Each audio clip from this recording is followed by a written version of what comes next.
very bright today, Ian. I'm not feeling very bright today, Patrick. Welcome to the Completely Unnecessary Podcast for Tuesday, July 20th. Podcast. It's Man on the Moon Day, Doing podcasts. 2021, alongside bright and cheerful Ian Ferguson. Woo! I'm Pat Contry. You are. On this audio delicacy. This audio delicacy, we'll be discussing. Audio smorgasbord? I always use smorgasbord. Yeah, well, What we're talking about. stick to what you know. Wow. Talk about the Steam Deck out of nowhere, like an RKO. We'll be talking about an update in terms of all the WADA craziness. Things are moving quickly in the high-end video game collector land, alongside an Ars Technica article that covered it. And we'll be talking about, we'll do a Patreon poll topic. We'll do voice messages as well. Kind of a low-key one. Real quick, before I forget, I will be at Retropalooza Houston this weekend, July 24th, 25th. That's actually Pasadena, Texas, technically.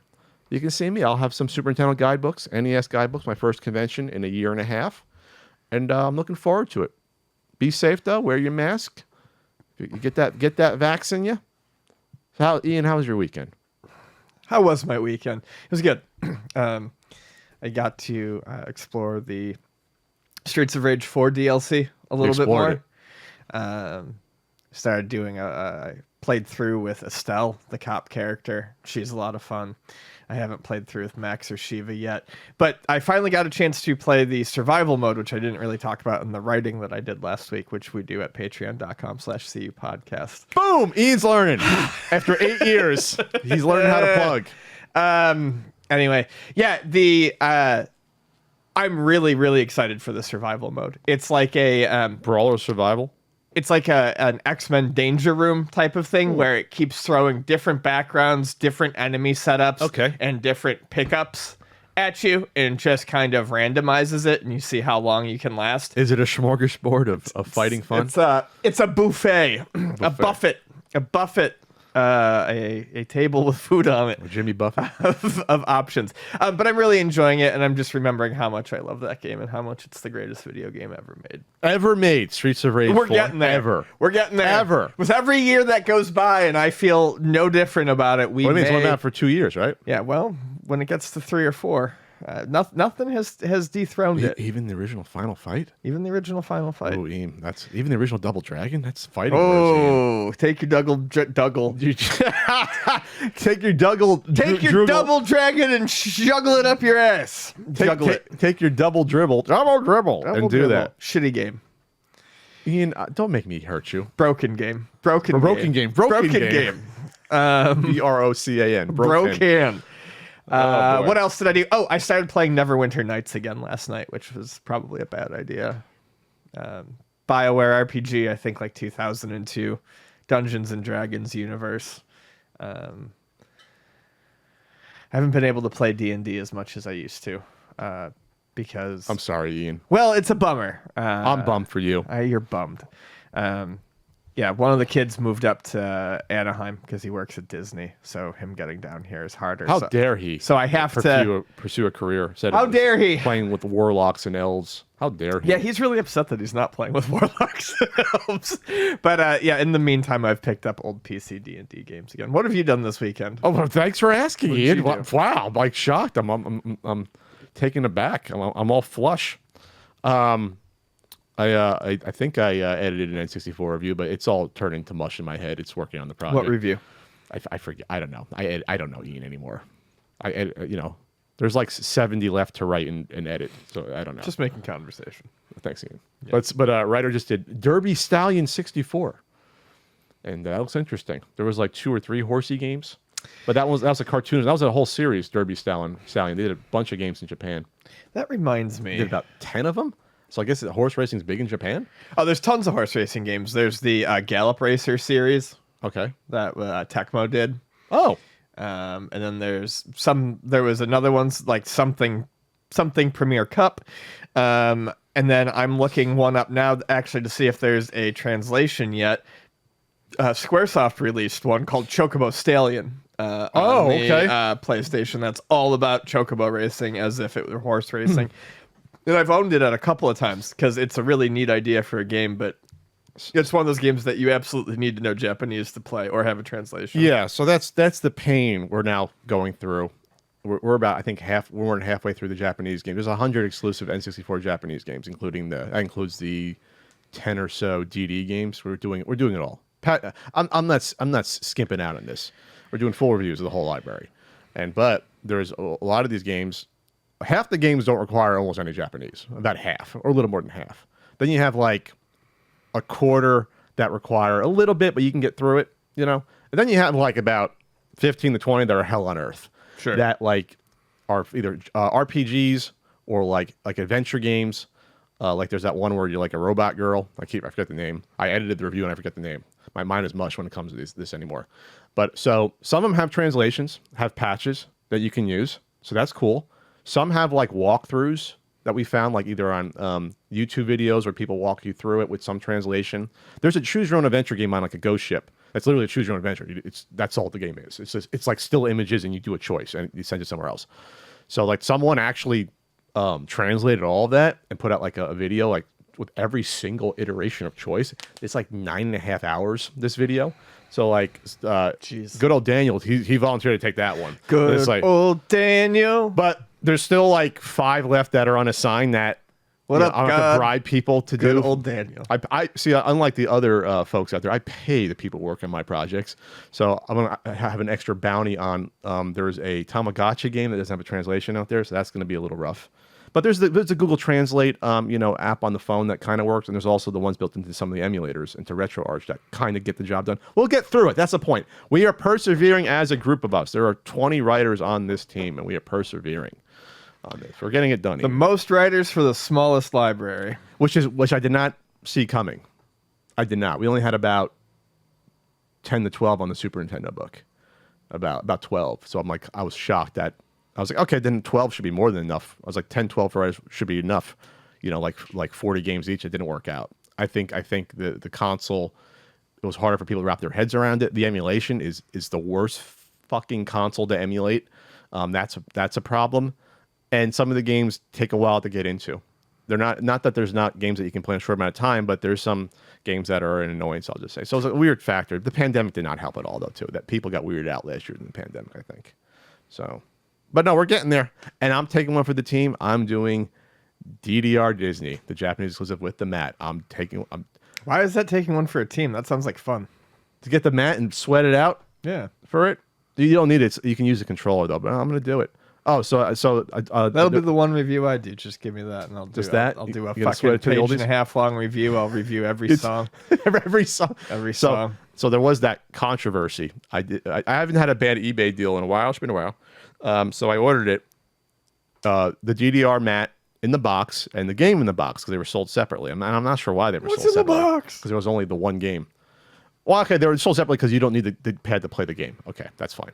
So was that a 7 reference you tried to do? That was an awful Brad Pitt. What's in the box? What's in the box? God, that's a great movie. I'm so sleepy. That's a great movie. It is Drink some Dr. Pepper. So fucking incredible. I have a 5-hour energy from. It's a great movie. There's a 5-year-old 5-hour energy. I don't want it. So I ordered it. It was like $70 shipped from Japan. Great deal. I'm like, I'm gonna get this done before I go to Retropalooza Houston.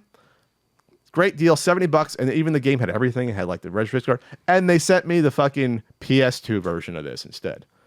And so I'm like, I want to return this. I have no need for this. Another piece of crap laying around. I'll throw in a room here, and they're like, oh, we'll offer you a $30. No, who's running this account? Children?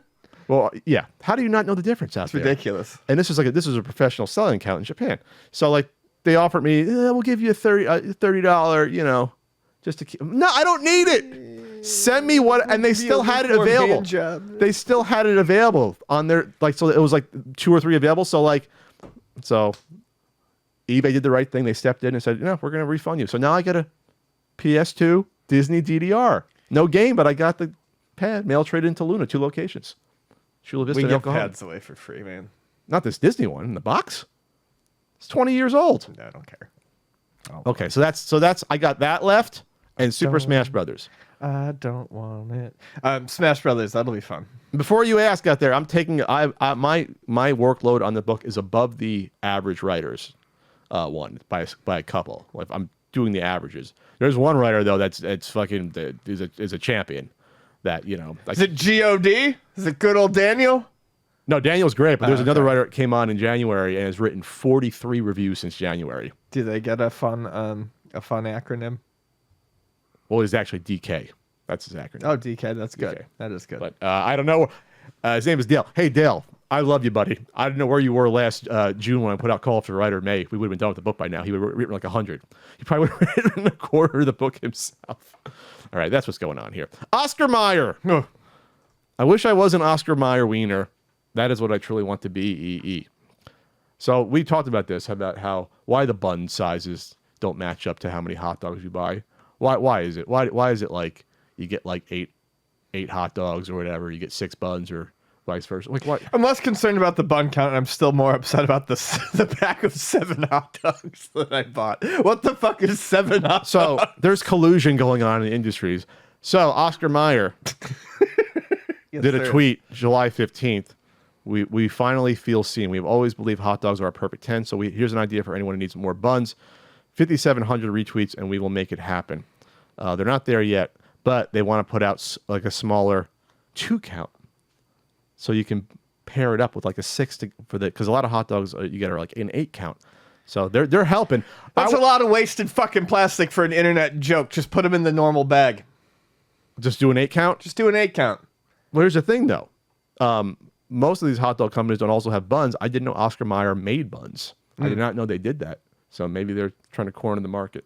Did you ever see the Wienermobile?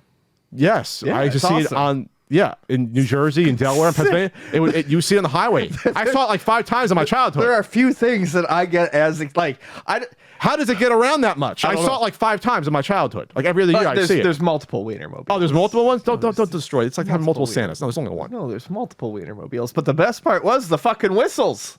I don't remember the whistle. I want one again so bad. You never had There was a wiener missile. If you go see if you like went and wiener whistle, if you go see the Wienermobile at like a fair, I never saw that at a fair. I see that. and you like walk up to them, they give you whistles that look like the Wienermobile. Oh, okay. I want one on eBay. Wow. Man, I love the Wienermobile. I'd love to see the Wienermobile again. Did they sell hot dogs out of the Wienermobile? What did they do? I've never purchased. I think it was just promotions. It was like, hey, come see the Wienermobile and get a whistle. I don't think I can tell you I've never purchased a hot dog out of the Wienermobile. So people were saying, why not just do a pack of 10? I guess Oscar Mayer does 10 hot dogs. 10. I've seen 6, but usually I see 8. I see packs of 8 hot dogs or 12. No, it's like, yeah, it's always an off number. 7 is barbaric. That's not even an even number. That's insane. No, it's ridiculous. 7 is like, then I got to buy like 2 different ones to make an even number of 14. And I got to buy, you know what I mean? Like, you got to do some hot dog math to make it work. Anyway, I thought that was interesting. We brought that up around 4th of July, right? You want to talk about this Evercade collection? Yeah, just real quick. Evercade is releasing a new collection. This one actually got me pretty excited. It's the Renovation Collection, I'm excited. Volume You're 1. excited. Renovation Collection. That was the name that a lot of Telnet games and Wolf Team games got released under in the U.S. And it's a good list. Arcus Odyssey, Beast Wrestler, Dino Land, El Viento, a personal favorite of mine. I love El Viento. Exile, which is great. I like the PC Engine version. Final Zone, Shooters, Gaiares, and Granada, and Soldice. Actually, Treasure's a shooter as well. And then the Genesis versions of the first Valis and Valis 3. So that's actually pretty exciting to me. Those are pretty deep cuts, good stuff. A nice mix of shooters and action platformers. And I'd love to see what a Volume 2 or something else looked like. I like that they keep the Volume 1 on there. Renovation was not the name they used, I don't believe, when it came to releases on other systems. But I would love to see more Valis stuff. I would love to see other versions of Valis from, again, talking about the Evercade, we talked about this in the past. I'd love to see PC Engine ports and stuff like that. But no, this is a cool one. This one actually grabbed my attention. And these are, I like these. These aren't just like, okay, we're just gonna put on, you know, whatever Atari 2600 games. These are games that are tough to find and come by. They're spendy. They're games that have definitely gotten more expensive over the years. Yes. So like these make a lot of sense. So yeah, I like what Evercade's doing. We're positive on the Evercade folks out there. So this is gonna come out. Let's see, early 2022. First cartridge in the 2022 lineup. So there you go. Pre-orders open November. There you go. There you go. Evercade Renovation Products Collection 1. You could find some products at ultimatenintendo.com. Some products to collect. There's products there. There's RBI baseball stickers. Oh, I got a formula to figure out how many. Someone sent me a formula to figure out. I forgot to do it. Next week, I will tell you the formula that was sent in order to figure out how many labels are on here. I got the label. Obviously, I got the formula for it. Okay. Assuming that the thickness is 0.1 millimeters, which it probably is, or maybe 0.15. I'll try to measure that. I got the formula to figure out how many stickers are on here. Price is Right rules, Ian. How many stickers are on here without going over? he's counting it. A lot. A lot? Okay, that's not really a guess. I'm going to guess there's 728. I was going to say like 700 something. You want to go Price Right rules? You want to put one over? We go 730 like we're bidding? I hate those people. I'll go 730. $1. No, $500. 501. That asshole. Come on. What are you doing? Do like 520 at least. Give me a chance. If someone doesn't mean Price Right, we're meeting in the back alley. The Hollywood Studios, wherever they filmed that in Burbank. Hooba-looba. Gotta be kidding me. Forza Evolution put out. I'm also on. What the hell am I on? Twitch.tv/ContraCode every Wednesday, 80s commercials. And Cameo.com/PatContry. I'm rocking the Cameo. Forza Evolution revealed a couple of things in a tweet from the Giga Leak that happened. What was that, 2 years ago already? When was the Giga Leak? That's a long time ago. And the most interesting I saw, there's a Pokemon Let's Go EV prototype for all you Pokemon fans out there that want to pour over that. But they revealed that there was a plan for the IQ GameCube version. So if you don't know that the IQ was the Chinese exclusive N64 that had the games built in. The few games, in the top of my head, I forget, but Mario 64, and there was a couple others on that. I forget. Pilot Wings might have been one. So they were planning to do the Chinese one, which would have been a DVD player, which would have been interesting, DVD/CD player for the Chinese market. And it didn't happen. There are 6 Wienermobiles currently traveling around the United States. It's like one of those things, like how many active serial killers are in the U.S. at one time. There's like always like 25 to 30. It's always like a number that gets you scared to think about. All right, Ian. Do you see this Arcade 1-Up article? How Arcade 1-Up plans to revive arcade culture? Yeah. Yeah, I saw that.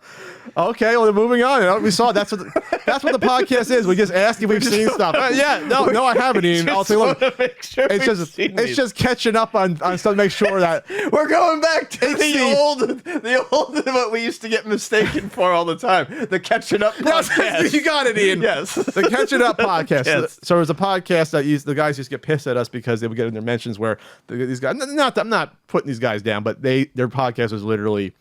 It was called the CU podcast, and they just basically did like a phone call and caught up every weekend about what they did. So that's what we're gonna do that.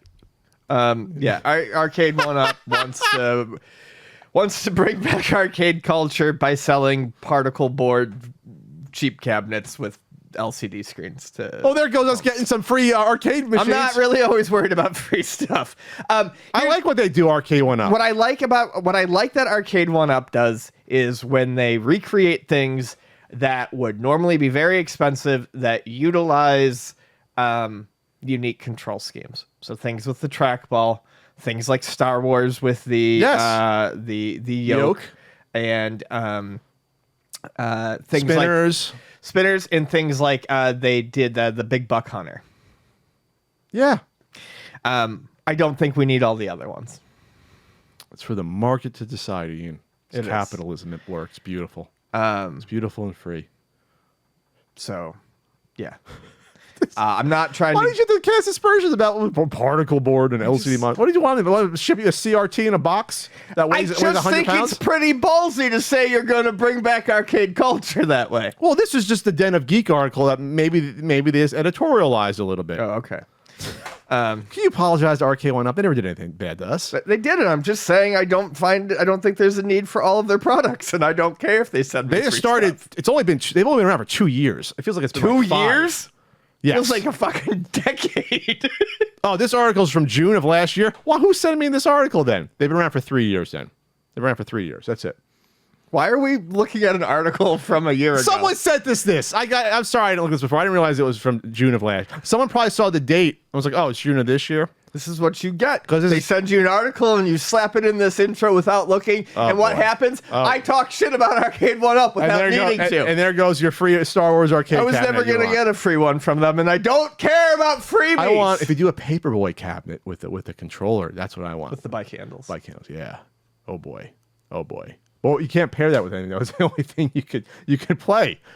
There wasn't like an off-road, like I guess a racing game that uses like a throttle. You could pair with that, but Atari didn't do one. That classic Codemasters game, BMX Bertrand. BMX what? Bertrand. Bertrand it was called? Bertrand. I think it was Stunt Kids. I was joking. Okay. Bertrand is just a weird name. Okay, moving on from that bad topic. We have a Update. Is it a recent update or is it a year old? no. Oh, I'm sorry, Ian. Wow. PS4 warehouse that we reported on last week Was not from cryptocurrency mining. the one that we thought they were using PS4s to do crypto mining, that was located next to the energy place in the Ukraine. So no shenanigans at all. And they were like the Ukraine version of the FBI shut them down. And then the energy plant was like, we have no idea what those guys were doing, but we say hi to them every day. So it turns out, Ian, they were mining crypto. Well, this makes They sense. weren't mining crypto. They were mining. mining- They were doing FIFA bot farming, whatever that is. Whatever. Don't really know what that means. But that's an update for you, and now you know the proper thing, which is not that it was not cryptocurrency. 3,800 game consoles. Go forward with this information. 800. So I guess what do you know? You just grind. It's like World of Warcraft sort of shit. You can just grind and get points and build up characters, and I guess you can sell them off. That's what I'm guessing. I have no fucking clue. Come on, you're the FIFA Ultimate guy. You know the modern games. I haven't played a FIFA game Past in like clueless, 5 years. Past clueless when it comes to modern games. That's what the internet tells me. Well, all I know is that apparently it was frowned upon and they shut it down.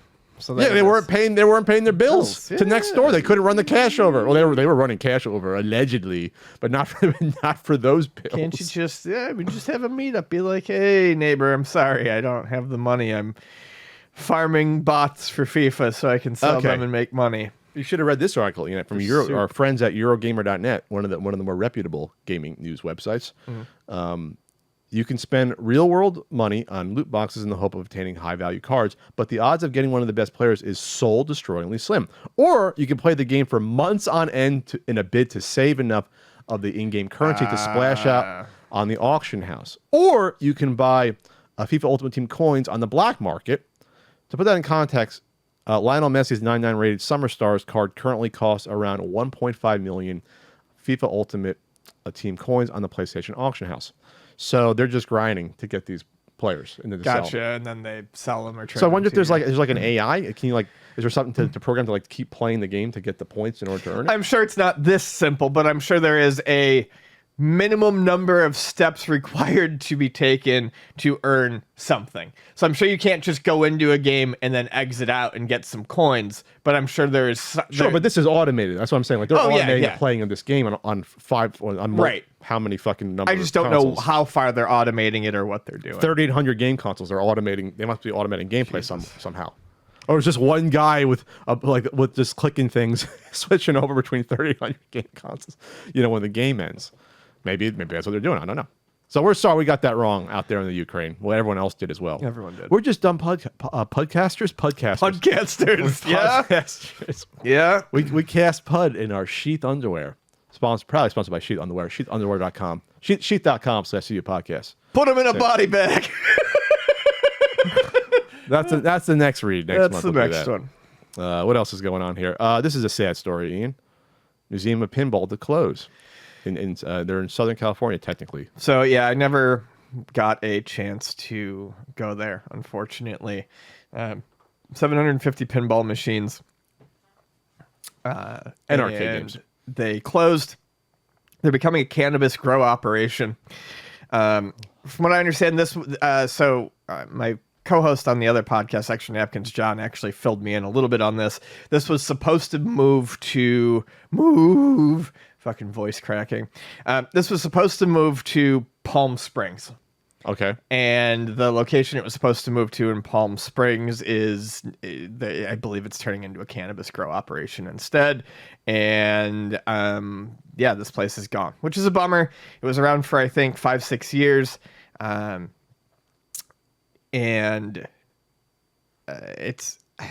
It's hard. Pinball is one of those things that's just so hard to emulate unless you're in person playing it.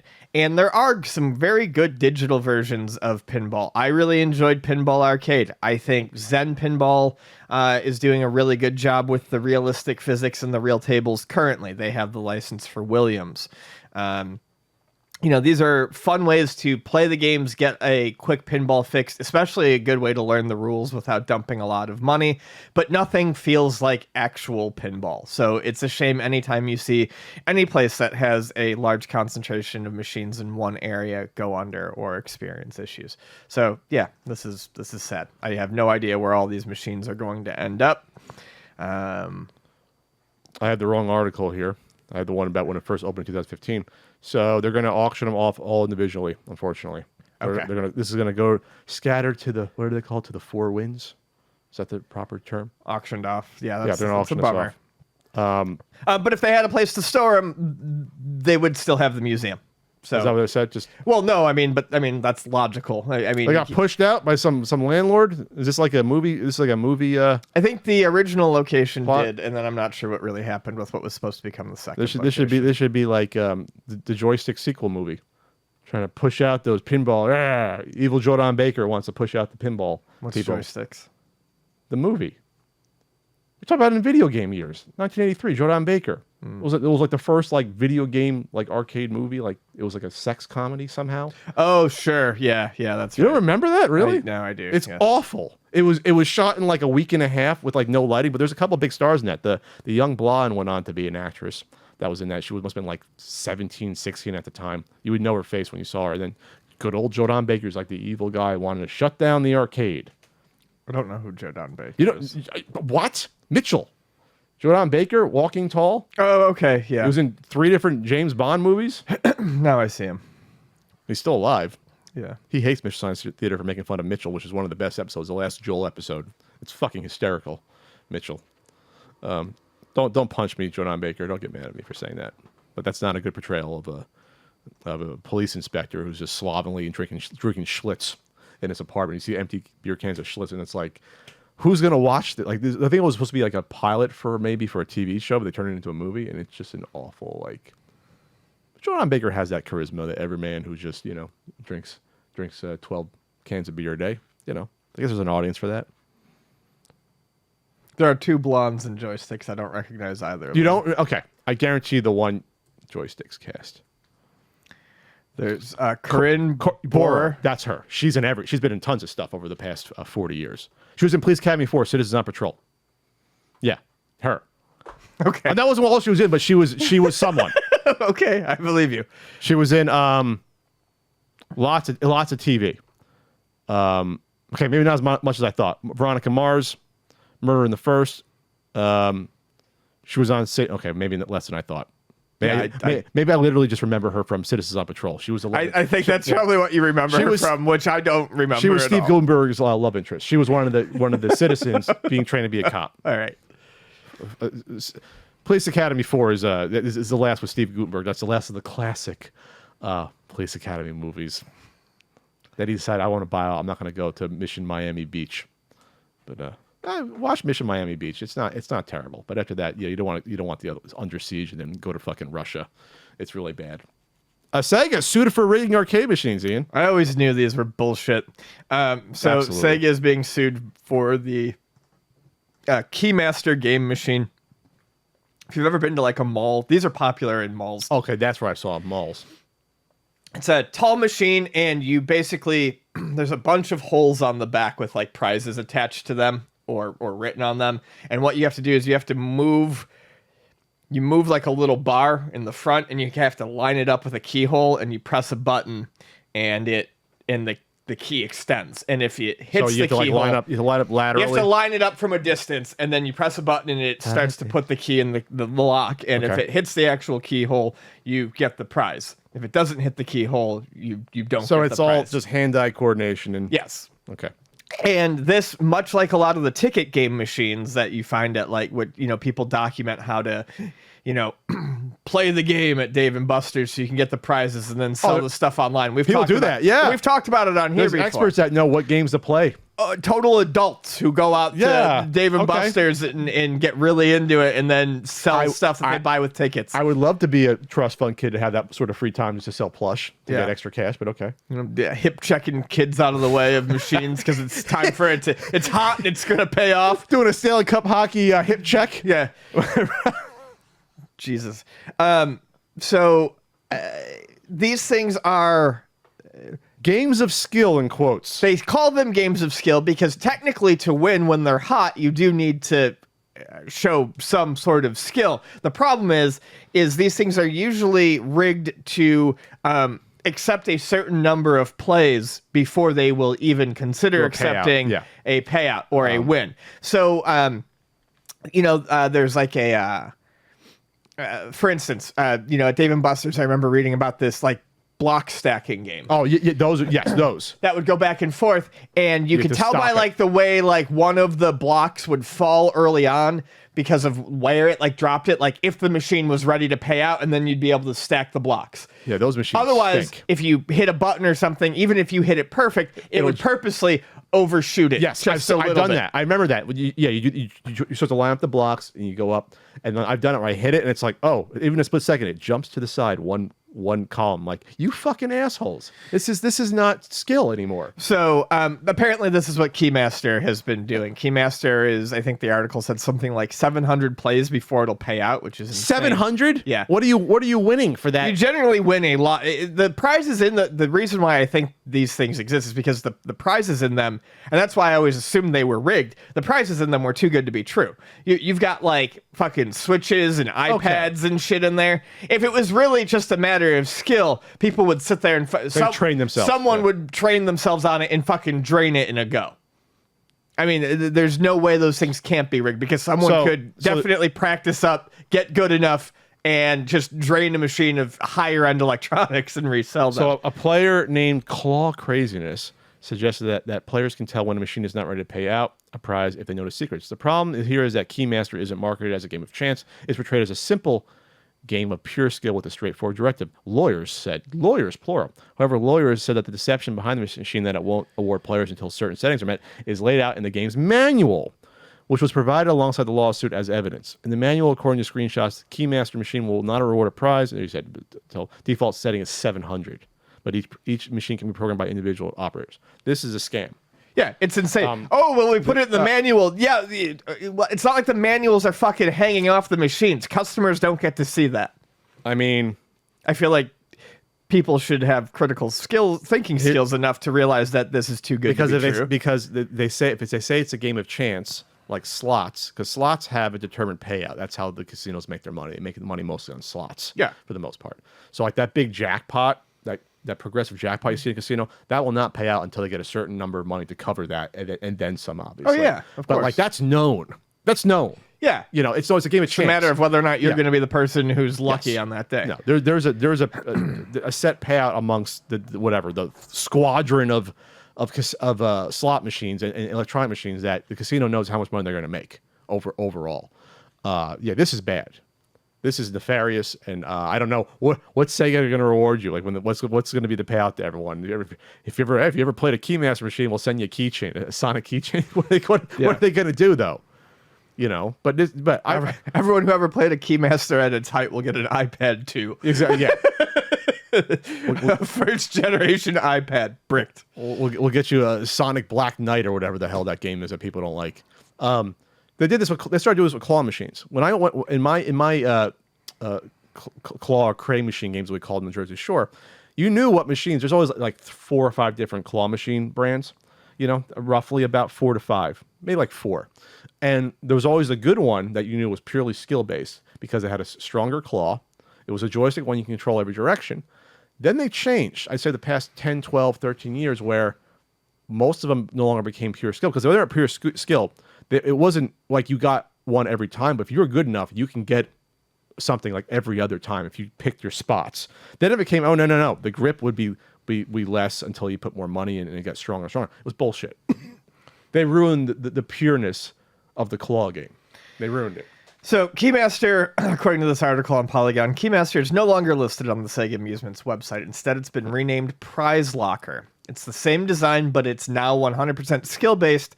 Sega said on the website, there's a conversion kit, which allows an operator of Keymaster to convert the game to a skill-based one. That's so funny. Because Sega itself has realized that many areas of the world aren't able to benefit from this outstanding category of arcade game due to local or state regulations prohibiting their operation, random? which is absolutely them just admitting that it's rigged.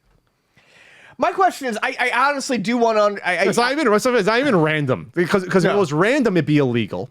It's not random. But now it's randomly and rigged, it's illegal. It's both. It's random as to when your skill is useful. Yeah. It needs both. It's a double whammy. So that's crazy. So there is apparently a skill-based version of this. I do wonder how people have not just figured out how to drain these machines, or if they've just resulted in them putting way cheaper prizes in them. What's gonna incentivize an arcade operator to make it a skill-based machine? They're not gonna make their money on it. They'll just keep it rigged. Yeah. That's a shame. Come on, Sega. I want to like Sega. Then every so often you hear something do something weird like this. It's a big fucking company. The good people on one side of the fucking... yeah, it's whatever. What do you mean? They don't know they have a rigged machine going on in their arcade division? Someone working on Sonic the Hedgehog 27 is not going to be aware of what the fuck's going on with Prize Locker and Keymaster. I need Sega whistleblowers on this stuff. Thank God Nintendo stays out of this stuff. They don't have to wade into the Keymaster or the fucking the beer bubble games and stuff like that. Oh, I love that game. You think that's rigged at all, or is that pure skill? No, that's mechanical. It's usually more mechanical. So Ice cold beer is 100% fucking skill. Because that's more mechanical, right? Yeah. Ice cold beer is awesome. I haven't played that one. I think last time I played that was probably like a PRG. I think was the last time I played that. I have to play it anytime I see it. I love it. But some of those don't have prizes, though, right? Or some prize based, or some not. I've never seen any with prizes. I'm sure there's a way to win prizes on them. Is it just seeing how good you can? But you just raise the level up or whatever. Every time I've played one, it's just been a place where it's there to see how good you are. They basically have a version of that on the Dwayne Wade show, where it's like skill based games. You see that one, The Cube, that's come out, where it's like a team of 2 people have to do like skill based games that require like dexterity or like. No, it's interesting. Some of the games are really tough. And you see people struggle. What is this game show called? The Cube. It's on TNT.